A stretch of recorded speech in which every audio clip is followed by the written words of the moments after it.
Kú dédé àsìkò gbogbo ibi tí ẹ ti ń gbọ́ mi lé lóko tàbí lẹ́yìn òde, jẹ́ kí a gbàdúrà. Bàbá ayérayé, a dúpẹ́ fún àánú ńlá tí a rí gbà láti tún rí ọjọ́ ìṣẹ́gun mìíràn nínú oṣù kẹfà. A ṣe yín lọ́ba Ọlọ́run aláàánú olùfẹ́ wa. Ògo ni fún orúkọ mímọ́ yín o.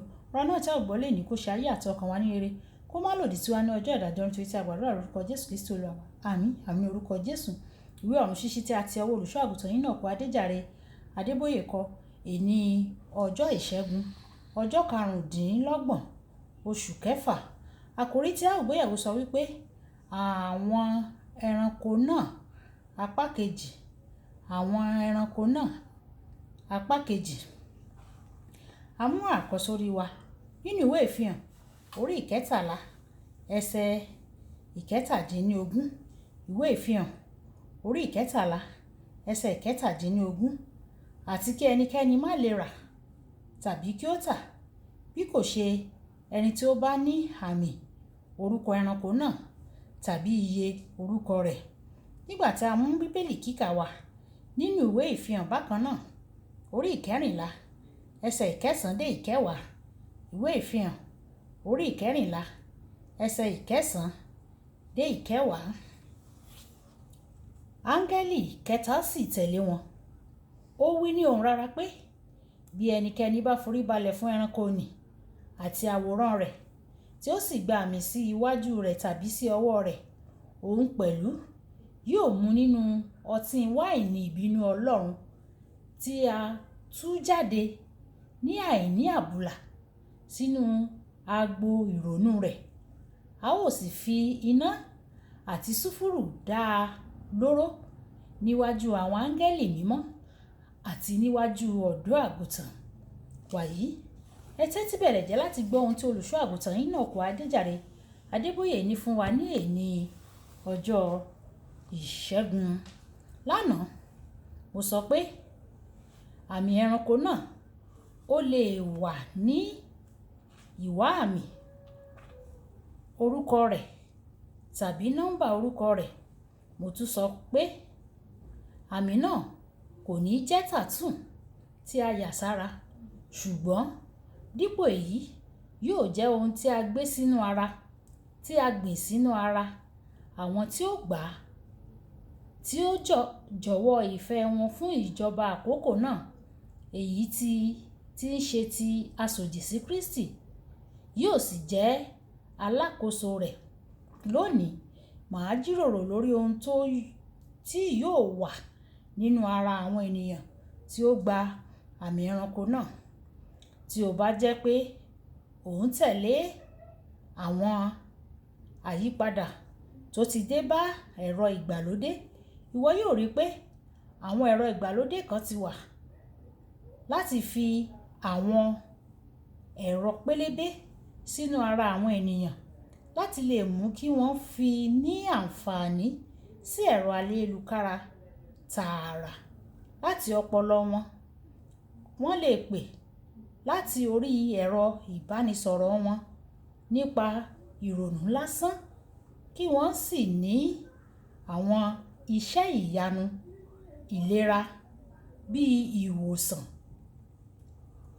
ẹsẹ̀ tó kàn ní àsìkò kúkúrú àti bẹ́ẹ̀ bẹ́ẹ̀ lọ. Láti ibi àwọn àyẹ̀wò tí ó ti ń wáyé pẹ̀lú àwọn ẹ̀rọ pélébé yìí, àwọn onímọ̀ sáyẹ́ǹsì lè rí ohunkóhun tí ẹni tó gbé ẹ̀rọ yìí sára bá ń rí. Wọ́n sì tún lè mú wọn ká ọwọ́ sókè. Wọ́n sì tún lè mú wọn ká ọwọ́ sókè tàbí ẹsẹ̀ nípa dídarí ẹ̀rọ pélébé yìí láti orí ẹ̀rọ kọ̀m̀pútà.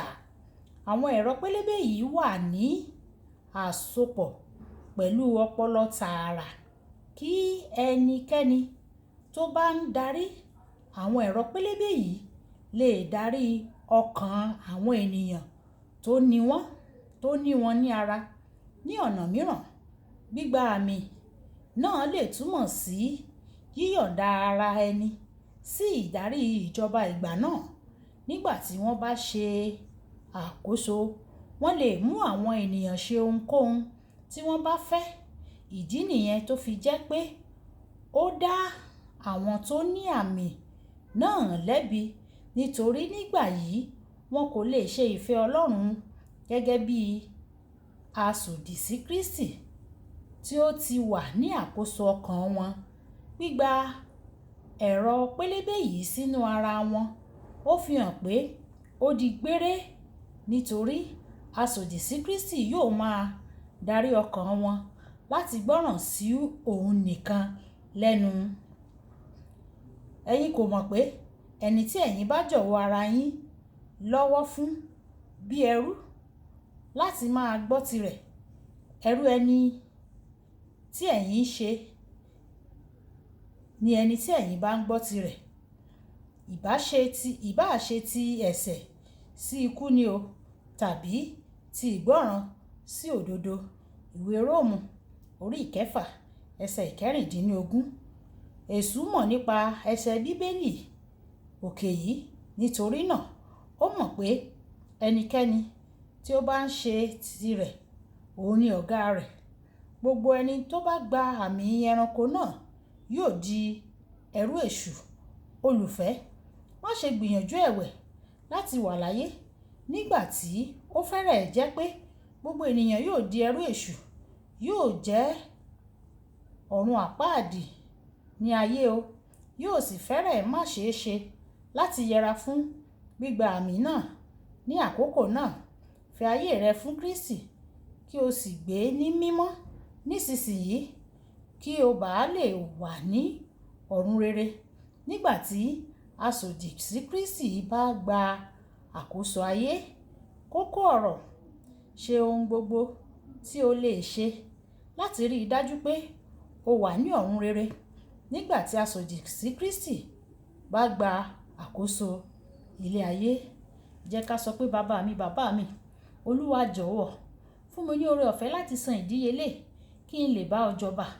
Fún mi ní oore ọ̀fẹ́ láti san ìdíyelé. Má jẹ́ kí n di ìjẹ fún èṣù. Má jẹ́ kí n di ìjẹ fún aṣòdì sí Kristi. Má jẹ́ kí n parí ìrìn àjò mi sí ọ̀run àpáàdì. Olúwa yóò ràn wá lọ́wọ́ ní orúkọ Jésù. Olúwabùkọ́lá Ayápé ní orúkọ mi. Ẹ máa bá mi share, ẹ máa like, kí ẹ máa comment. Pàdé wa bí oyin. Ó dàbọ̀.